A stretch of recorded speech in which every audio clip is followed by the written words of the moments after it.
எரேமியா 33ஆம் அதிகாரம் 6ஆம் வசனம். ஒருவர்கள் எடுத்தவர்கள் வாசிக்கலாம். எரேமியா 33வது அதிகாரம் 6வது வசனம். இதோ நான் அவர்களுக்கு சவுக்கியமும் ஆரோக்கியமும் வரப்பண்ணி அவர்களை குணமாக்கி அவர்களுக்கு பரிபூர்ண சமாதானத்தையும் சத்தியத்தையும் வெளிப்படுத்துவேன். ஒரு நிமிடம் தலைகளை தாத்தி ஜெபம் பண்ணுவோம். இயேசுப்பா, நாங்கள் வேத வசனத்தை தியானிக்க போகிறோமப்பா. எங்களுக்கு எப்படி ஆண்டவரே, என்னால் ஒன்றும் பேச தெரியாது, நான் அற்பம் தூசியும் கந்தியமாக இருக்கிறேனப்பா. இயேசுப்பா, என்ன சொல்ல வேண்டும் என்று ஆண்டவரே நீர் இயேசுப்பா ஆவியானவரை நீங்கள் வெளிப்படுத்த செபிக்கிறோம். சொல்லுகிற ஒவ்வொரு வசனமும் அந்த பிள்ளைகளுக்கு பிரயோஜனமாக இருக்கவும், அந்த பிள்ளைகள் நடந்து அதன்படி நடந்து ஆசீர்வாதத்தை பெற்றுக்கொள்கிற பிள்ளைகளை காணப்பட நீங்கள் உதயசின்மாய் ஜெபிக்கிறோம், தாழ்த்துக்கிறோம், பணிகிறோம். துதிகன மகிமையெல்லாம் அப்பாவுக்கு இயேசுமாய் ஜெபிக்கிறோம், ஜீவனில் நல்ல பிதாவே. ஆமாம். ஒரு முறை கூட வாசிப்போம். இதோ நான் அவர்களுக்கு சவுக்கியமும் ஆரோக்கியமும் வரப்பண்ணி அவர்களை குணமாக்கி அவர்களுக்கு பரிபூர்ண சமாதானத்தையும் சத்தியத்தையும் வெளிப்படுத்துவேன். இதில் முதியோர்களுக்கு என்ன பேசணும், இது இயேசுப்பாட்ட ஜெபம் இருக்கும்போது தீத்துவில் அதில் ஆரோக்கியத்தை பற்றி ஒரு சில வசனங்களை இயேசுப்பா தந்தாங்க. அதான் முதிர் வயது எப்போ எல்லாருமே நம்ம யோசிப்போம், எல்லாரும் நம்ம என்ன நினைப்போம், ஆரோக்கியமாக இருக்கணும், பலவீனமாக இருக்கணும் அப்படின்னு யாரும் நினைப்போம், நினைக்க மாட்டோம். எல்லாரும் நம்ம என்னது சுகமாக ஆரோக்கியமாக வாழணும் அப்படின்னு சொல்லிட்டு நம்ம நினச்சிட்டே இருப்போம். அப்போ உலக பிரகாரமாக நமக்கு ஒரு பலவீனம் வந்தான்னு சொன்னால் நம்ம ஆவிக்குரிய சபையில் இருக்கிறவங்க நம்ம பாஸ்டர்கிட்ட ஜெபம் பண்ணுவோம்.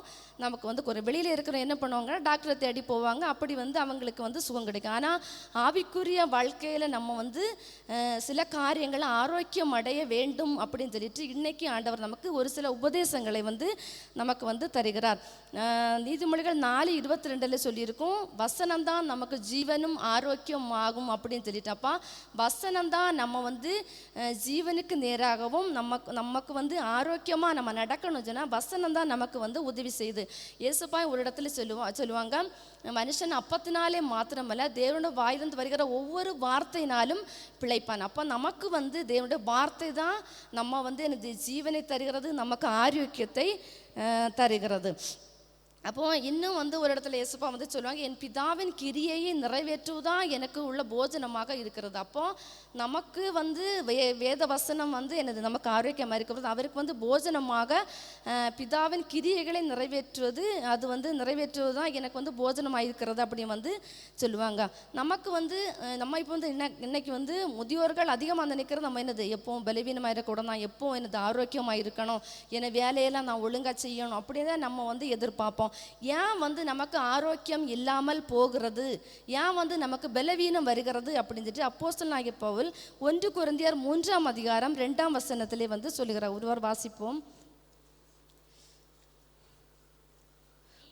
நீங்கள் பலன் இல்லாதவர்கள் ஆனதால் உங்களுக்கு போஜனம் கொடாமல் பாலை குடிக்க கொடுத்தேன், இன்னமும் நீங்கள் மாம்சத்துக்குரியவர்களாய் இருக்கிறபடியால் இப்பொழுதும் உங்களுக்கு பலன். இங்கே என்ன சொல்கிறது, நம்ம ஏன் நமக்கு பலன் இல்லாதவர்கள் ஆரோக்கியம் இல்லாதவர்களாக இருக்கணும்னு சொன்னால் பவுல் சொல்கிறார், நான் என்னது பாலை குடிக்க கொடுத்தேன். என்ன பால்? ஞானப்பாலை, தேவ வசனம், களங்கமில்லாத ஞானப்பாலை நமக்கு தேவன் தந்திருக்கிறார். நம்ம அந்த ஞானப்பாலை குடிக்காமல் மாம்சத்துக்குரியவர்களாய் உலகத்திற்குரியவர்களாய் நம்ம யோசிக்கிறதுனால தான் நமக்கு என்னது பலன் இல்லாமல் போகிறது அப்படின்னு சொல்லிட்டு என்னது அப்போஸ்தலனாகிய பவுல். அதனால் நம்ம எப்பவும் நம்ம என்ன செய்யணும்னா திருவசனமாகிய வேத வசனத்தை வாசித்து அதன்படி நடந்து நம்ம என்னது ஆரோக்கியம் உள்ளவர்களாக காணப்படணும். அப்போ இந்த ஆரோக்கியம் நமக்கு இன்னும் ஆவிக்குரிய வாழ்க்கையில் நிறைய காரியங்களை நம்ம என்னது ஆரோக்கியம் உள்ளவர்களாக மாற வேண்டும் என்று அப்போஸ்தலனாகிய பவுல் தீத்துக்கு எழுதின நிருபம் 2ஆம் அதிகாரம் 1 முதல் 7 வரை ஒரு சில வாசிக்க வேண்டாம், ஒரு சில காரியங்களை சொல்லுகிறார். அதில் 2ஆவது அதிகாரத்தில் தான் வருது, 1 முதல் 7 வரை வரும். அதில் ஆரோக்கியமான அப்படின்னா அந்த விசுவாசத்தின்படி உத்தமகுமாரனாகிய தீத்துவுக்கு வந்து அவர் ஒரு சில ஆலோசனைகளை வந்து சொல்கிறார். அவரை வந்து கிரேத்தா தீவில் அந்த ஊழியத்தின் பாதையில் விட்டு போகும்போது அங்கே வந்து நிறைய குறைகள் இருக்கும். அந்த குறைவுகளை ஒழுங்குபடுத்தும்படிக்கும் அங்குள்ள முதியோர்களுக்கும் நிறைய ஒவ்வொரு ஆட்களுக்கும் கொஞ்சம் ஆலோசனைகளை சொல்லுகிறார். அதில் வந்து முதியவர்களுக்கு வந்து ஒரு சில ஆலோசனைகளை தீத்து 2ஆம் அதிகாரத்தில் சொல்லுகிறார். அதில் முதல் வசனம் வந்து நீயோ ஆரோக்கியமான உபதேசத்துக்கு ஏற்றவளை பேசு. அப்போ முதியோர்களுக்கு ஆரோக்கியமான உபதேசம் கண்டிப்பாக வந்து தேவைப்படுகிறது. ஆரோக்கியமான உபதேசம் என்னன்னு சொன்னால் அது வந்து நமக்கு என்னது வசனம் தான். அப்போ என்னது வசனத்தினால மட்டும்தான் என்னது ஆரோக்கியம் அடைய முடியும். ஆரோக்கியமான உபதேசம் என்றால் அது வந்து என்னது வசனம். இது 2வது வசனத்திலிருந்து பார்க்கும்போது முதிர் வயதுடைய புருஷர்கள் எப்படி இருக்க வேண்டும், முதிர் வயதுள்ள ஸ்திரீகள் எப்படி இருக்க வேண்டும் என்று ஒரு சில காரியங்களை இங்கே வந்து கூறப்பட்டிருக்கிறது. முதிர் வயதுடைய புருஷர்கள் ஜாக்கிரதை உள்ளவர்களாக இருக்க வேண்டும், நல்லொழுக்கம் நம்மள்கிட்ட இருக்கணும், தெளிந்த புத்தி உள்ளவர்களாக இருக்க வேண்டும், விசுவாசத்திலும் அன்பிலும் பொறுமையிலும் ஆரோக்கியம் உள்ளவர்களாக இருக்கும்படி புத்தி சொல்லுகிறேன். அப்போ நம்ம ஆரோக்கியம் உள்ளவர்களாக இருக்கணும்னு சொன்னால் ஜாக்கிரதை உள்ளவர்களாக இருக்கணும், நல்லொழுக்கம். இதுக்கு கீழே வந்து ஸ்திரீகளுக்கு நிறைய காரியங்களை அவங்க வந்து என்னது தேவ வசனம் தூஷிக்கப்படாதபடி பிள்ளைகளை வளர்க்கணும். வீட்டில் எப்பொழுதும் தரித்திரு, ஸ்திரீகள் வந்து அடுத்த வீட்டுக்கு என்ன போகக்கூடாது, வீட்டில் எப்பொழுதும் தரித்திருந்து அப்படிப்பட்ட காரியங்களை புத்தி சொல்கிறவர்களாக இருக்கணும். நற்காரியங்கள்னால நிறைய காரியங்களை செய்யணும் அப்படின்னு சொல்லிட்டு முதிர் வயதுள்ளவர்களுக்கு நிறைய ஆலோசனைகளை இந்த அப்போஸ்தலனாகிய பவுல் என்னது தீத்துவுக்கு அந்த கிரேத்தா தீவில் உள்ள அந்த முதியவர்களுக்கு ஆலோசனைகளை செய்யும். இன்று நமக்கு தேவன் இந்த தீத்துக்கு சொன்ன அந்த முதியோர்களுக்கு சொன்ன அதே ஆலோசனை இன்று நமக்கு தருகிறார். முதியோர்களாகிய நாம் எப்படி இருக்க வேண்டும்? முதலாவது ஜாக்கிரதை உள்ளவர்களாக இருக்க வேண்டும். அந்த உண்மை தான் நான் இன்னைக்கு வந்து சொல்ல போகிறேன். முதல்ல தீத்து 2:2 ஜாக்கிரதை உள்ளவர்களாக இருக்க வேண்டும். முதல்ல வந்து எதிலே ஜாக்கிரதை உள்ளவர்களாக இருக்க வேண்டும் என்றால் 2 தீமோத்தேயு 4ஆம் அதிகாரம் 2ஆம் வசனம். 2 தீமோத்தேயு 4ஆம் அதிகாரம் 2ஆம் வசனம். சமயம் வாய்த்தாலும் வாய்க்காவிட்டாலும் ஜாக்கிரதையாய் திருவசனத்தை பிரசங்கம் பண்ணு, எல்லா நீடிய சாந்தத்தோடும் உபதேசத்தோடும் கண்டனம் பண்ணி கடிந்து கொண்டு புத்தி சொல்லு. இதில் என்ன சொல்ல, சமயம் வாய்த்தாலும் வாய்க்காவிட்டாலும் திருவசனத்தை நம்ம வந்து என்னது சொல்லணும். நமக்கு நம்ம சொல்லுவோம் என்னது எனக்கு அதுக்கு சமையலை இதுக்கு சமையலை எப்படின்னெல்லாம் சொல்லுவோம். ஆனால் இங்கே வேதம் சொல்லுகிறது சமயம் வாய்த்தாலும் வாய்க்காவிட்டாலும் நம்ம வந்து என்னது தேவனுடைய அன்பை மற்றவர்களுக்கு கண்டிப்பாக வந்து சொல்ல வேண்டும் என்று தேவன் என்னது இந்த வந்து ஒரு கட்டளையாக தந்திருக்கிறார். அதனால் ஏற்கனவே நமக்கு தெரியும் நம்ம என்னது தேவன் நம்ம வந்து சபையில் சீசனும் சீசியமாக இருக்கிறோம். கண்டிப்பாக நம்ம வந்து ஆத்தும ஆதாயம் செய்வது நம்ம மேல் விழுந்த கடமை. அதனால் சமயம் வாய்த்தாலும் எனக்கு நேரம் இல்லை அப்படின்னு சொல்லி ஏசப்பாட்டா நம்ம வந்து என்னது சாக்கு போக்கு சொல்லவே முடியாது. அதனால் என்னது சமயம் வாய்த்தாலும் வாய்க்காவிட்டாலும் கண்டிப்பாக ஏசப்பாவை என்னது தெரியாதவர்களுக்கு நம்ம என்னது சொல்ல வேண்டும். மத்திய 28ஆம் அதிகாரம் 19ஆம் வசனத்தில் ஏசப்பா சொல்லுவார், நீங்கள் என்னது நீங்கள் எங்கும் போய் என்னது சகல ஜாதிகளும் சீசராக்கி பிதாகுமார் பரிசுத்தாவின் நாமத்தில் அவர்களுக்கு என்னது ஞான ஸ்நானம் கொடுங்கள். நம்ம முதல்ல என்ன செய்யணும், உடனே போன உடனே எனது சீசர்களாக மாற்ற முடியாது. அவர்களுக்கு எனது ஆரோக்கியமான உபதேசங்களை சொல்லி தான் எனது அவங்களே சீசராக்கணும். அப்போது எனது கண்டிப்பாக ஆத்தும ஆதாயம் செய்வது நமக்கு எனது அது வந்து கட்டாயமாக இருக்கிறது. அப்போ நம்ம என்ன செய்யணும், நம்ம சீசனான மட்டும் போதாது, நம்ம எனது வேறு ஆட்களையும் நம்ம எனது அந்த சீசனாக வேண்டியது எனது நம்ம கடமையாக. அதான் முதல்ல வந்து எனது சமயம் வாய்த்தாலும் வாய்க்காவிட்டாலும் நம்ம வந்து எனது இயேசு பற்றி மற்றவர்களுக்கு சொல்ல வேண்டும். யாக்கோபு 5ஆம் அதிகாரம் 20ஆம் வசனத்தில் தான் ஒரு 20 வசனம் சொல்கிறது, தப்பி போன மார்க்கத்தில் நின்று பாவியை திருப்புகிறவன் ஆத்துமாவை மரணத்தினர் ரட்சித்து திரளான பார்ப்போம். நம்ம ஒரு ஆத்துமாவை நம்ம என்னது அவங்க இந்த பாவத்திலேருந்து மனம் திரும்பினாதான் நம்முடைய பாவங்கள் என்னது மன்னிக்கப்படும் அப்படின்னு சொல்லிட்டு என்னது இயேசுப்பா வந்து சொல்லிக்கிறோம். அதனால் நம்ம முடிந்த வரைக்கும் என்னது சமயம் வாய்த்தாலும் வாய்க்காவிட்டாலும் நம்ம என்ன இயேசுப்பா பற்றி மற்றவர்களுக்கு சொல்லுகிறவர்களாக காணப்பட வேண்டும். 2வது வந்து நற்கிரிகளை செய்ய ஜாக்கிரதை உள்ளவர்களாக இருக்க வேண்டும். தீத்து 3ஆம் அதிகாரம் 8ஆம் வசனம். இந்த வார்த்தை உண்மை உள்ளது, தேவனிடத்தில் விசுவாசமானவர்கள் நற்கிரியைகளை செய்ய ஜாக்கிரதையாய் இருக்கும்படி நீ இவைகளை குறித்து திட்டமாய் போதிக்க வேண்டும் என்று விரும்புகிறேன். இவைகளே நன்மையும் மனுஷருக்கு பிரயோஜனமானவைகள். அப்போ நற்கிரியைகளையும் செய்ய ரெண்டாவது நம்ம என்னது ஜாக்கிரதை உள்ளவர்களாக இருக்க வேண்டும்.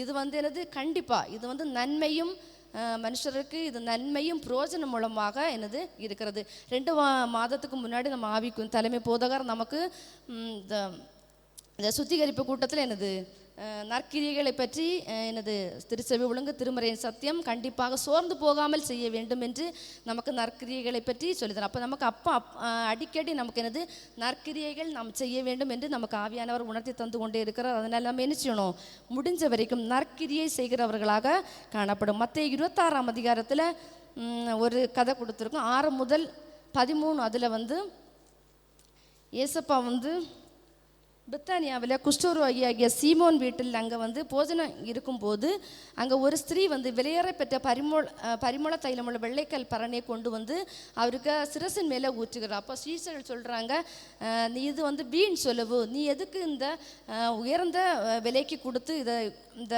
தைலத்தை அவருக்கு சிரசில் கொண்டு ஊற்றுன, இதை வந்து தரித்திருக்க ஏழைகளுக்கு கொடுத்துருக்கலாமே அப்படின்னு சொல்லிட்டு சீசர்கள் அதட்டினார்கள். ஆனால் சீசர்கள் அதட்டின பிறகும் அந்த ஸ்திரீ என்ன செய்தான்னு அதை வந்து பொருட்படுத்தவே இல்லை, அவளுக்கு வந்து வேலையை செய்தா. அப்போ இயேசுப்பா கேட்குறாங்க, நீங்கள் எதுக்கு அவளை வந்து தொந்தரவு செய்கிறாங்க, அவள் வந்து நற்கிரியை தானே செய்திருக்கிறா. தரித்திரர்கள் உங்கள்கிட்ட எப்பவும் இருப்பாங்க, ஆனால் நான் உங்கள் கூட எப்பவும் இருக்க மாட்டேனே, அதனால் இவ வந்து எனக்கு சிரசில் இந்த தைலத்தை ஊற்றின வந்து என்னை அடக்கம் பண்ணினதுக்கு எத்தனமாக இருக்கிறது. அதனால் இந்த சுவிசேஷம் எங்கெல்லாம் சொல்லப்படுமோ அந்த இடத்துல இவள் செய்த நற்கிரியும் சொல்லப்படும் அப்படின்னு சொல்லிட்டு இயேசுப்பா அந்த இடத்துல என்னது இந்த நர்சாட்சி கொடுக்கிறார். அதுபோல் நம்ம வந்து நற்கிரிகள் செய்யும்போது மனுஷர்கள் மூலமாக பல ஆட்கள் மூலமாக நமக்கு பலவித சோதனைகள் தடைகள் எல்லாம் வரும். எந்த சோதனைகள் தடைகள் வந்தாலும் நம்ம அது பொருள்படுத்தாமல் இந்த ஸ்திரீயை போல எனது நற்கிரியை செய்கிறவர்களாக காணப்படணும். இன்னும் யோவான் 10ஆம் அதிகாரத்தில் இயேசுப்பா வந்து சொல்வார், என் பிதாவினால அநேக நற்காரியங்களை நான் வந்து உங்களுக்கு அறிவித்திருக்கிறேன். இயேசுப்பாய் ஒரு இடத்துல வந்து கல்லறிய வருவாங்க.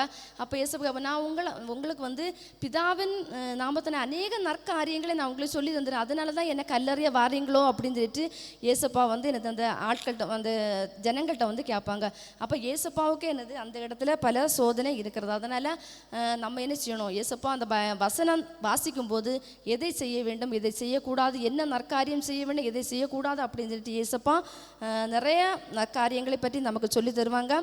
அதான் ஏழைகளுக்கு இறங்குவது, மன்னிக்கிறது, பொய் பேசாமல் உண்மை பேசுவது, திக்கற்ற பிள்ளைகளுக்கு உதவி செய்கிறது, அன்பு கூறுவது, உற்சாகமாய் நம்ம தேவனுக்கு கொடுக்கறது அப்படின்ட்டு நிறைய இருக்குது. நம்ம வேதத்தை வாசிக்கும் போது அந்த என்னெல்லாம் நற்கிரியை நம்ம செய்யணும் அப்படின்னு இயேசப்பா நமக்கு உணர்த்தி தருவாங்க. அந்த நற்கிரியைகளை நாம் வந்து என்னது செய்கிறவர்களாக காணப்படுவோம். ஏன் வந்து நம்ம நற்கிரியை செய்யணும் அப்படின்னு சொன்னால் தீத்து 3ஆம் அதிகாரம் 14ஆம் வசனத்தை ஒரு வாசிப்போம். நம்முடையவர்களும் கனியற்றவர்களாய் இராதபடி குறைவுகளை நீக்குவதற்கு ஏதுவாக நற்கிரியைகளை செய்ய பழகட்டும். அப்போ நம்முடைய குறைகள் நீங்குவதற்கு நம்ம நற்கிரியை செய்ய வேண்டும்.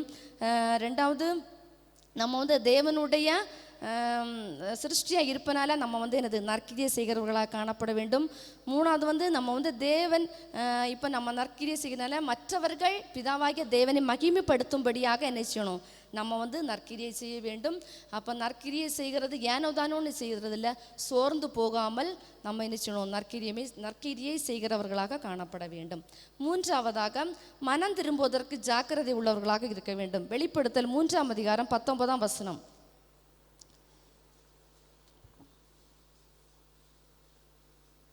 நான் நேசிக்கிறவர் எவர்களோ அவர்களை கடிந்து கொண்டு சிட்சிக்கிறேன், ஆகையால் நீ ஜாக்கிரதையாக இருந்து மனம் திரும்பு. இந்த வந்து ஜாக்கிரதையாக இருந்து மனம் திரும்பு அப்படின்னு ஒருவேளை நம்மள்ட்ட வந்து மனம் திரும்ப வேண்டிய சிலவங்க வந்து மன கடினமாக இருப்பாங்க. கசப்பு, கோபம், மூர்க்கம், தூஷணம், இந்த மாயான இதில் வந்து என்னது உள்ள ஒன்று வெளியில் ஒன்று அப்படி வச்சுருப்பாங்க. அக்கிரமான சிந்தை வந்து இருப்பாங்க. இப்படிப்பட்ட காரியங்கள் யார்கிட்டையாவது இருக்குமானால் நம்ம அப்படிப்பட்ட காரியங்களை விட்டு என்ன செய்யணும், மனம் திரும்ப வேண்டும். கண்டிப்பாக மனம் திரும்ப வேண்டும் என்று வேதம் நமக்கு கூறுகிறது. மனம் திரும்பி நம்ம என்ன செய்யணும்னா மனம் திரும்புதலுக்கு ஏற்ற கனிகளை கொடுக்கிறவர்களாக இருக்க வேண்டும். மத்தேயு 18:3 சொல்லப்படுகிறது, நம்ம மனம் திரும்புகிறது ஏனோதானோன்னு மனம் திரும்புகிறது இல்லை, மனம் திரும்பி சிறு பிள்ளைகளை போல் ஆக வேண்டும். சிறு பிள்ளைகள் எப்படி பிள்ளைங்களுக்கு எனது மனசில் ஒரு அதோட என்ன ஒரு எந்த ஒரு கசடோ இதோ ஒன்றும் மனசில் இருக்காது. அதே போல் நம்ம என்ன செய்யணும்னு சொன்னால் மனம் திரும்பி சிறு பிள்ளைகளை போல ஆகவிட்ட என்னது பரலோக ராஜ்யத்தில் என்னது நம்ம எல்லாரும் பரலோக ராஜ்யத்துக்கு போக்கு தான் நம்ம என்னது ஒவ்வொரு காரியங்களும் ஆயத்தப்பட்டு கொண்டு இருக்கிறோம். அதனால் என்ன செய்யணும், ஏதாவது காரியங்கள் தேவனுக்கு பிரியமான அந்த காரியங்கள் மனக்கடினம், நம்ம தலைமை போதகரோ சின்ன போதகரோ ஏதாவது சொன்னால் நம்ம வந்து இதெல்லாம் செய்யணும் அப்படின்ட்டு மனக்கடினம் நிறைய நேரம் நம்மள்ட்ட இருக்கும். அப்படிப்பட்ட காரியங்களை எல்லாம் மாற்றி நம்ம என்ன செய்யணும், அப்போ அந்த காரியங்களை விட்டு மனம் திரும்பி கனி கொடுக்குற பிள்ளைகளாக நம்ம வந்து என்ன செய்யணும், காணப்படணும். மற்றவர்களே என்ன செய்யணும், நம்ம மனம் திரும்பினா மட்டும் போதாது, இப்படிப்பட்ட காரியங்கள் வேறு யாரிடம் இருக்குமானால் அதையும் வந்து அவங்களுக்கு எடுத்து சொல்லி அவர்களே என்ன செய்யணும், மனம் திரும்புவதற்கு ஏதுவாக நம்ம வந்து உதவி செய்யணும். நான்காவதாக கரைதிரையற்றவர்களாக இருக்க ஜாக்கிரதை உள்ளவர்களாக இருக்க வேண்டும். 2 பேதுரு 3ஆம் அதிகாரம் 14ஆம் வசனம்.